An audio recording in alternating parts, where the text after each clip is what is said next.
रवां साल जुलाई से नवंबर तिजारती खसारे में 37.17% इजाफा हो गया।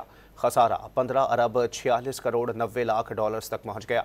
इदारे शुमारियात की रिपोर्ट के मुताबिक जुलाई ता नवंबर दरामदात में 13.26% इजाफा देखा गया। रवां साल जुलाई से नवंबर तिजारती खसारे में 37.17% इजाफा हो गया। खसारा 15 अरब 46 करोड़ 90 लाख डॉलर्स तक पहुंच गया। इदारे शुमारियात की रिपोर्ट के मुताबिक जुलाई ता नवंबर दरामदात में 13.26% इजाफा देखा गया। रवां साल जुलाई से नवंबर तिजारती खसारे में 37.17% इजाफा हो गया।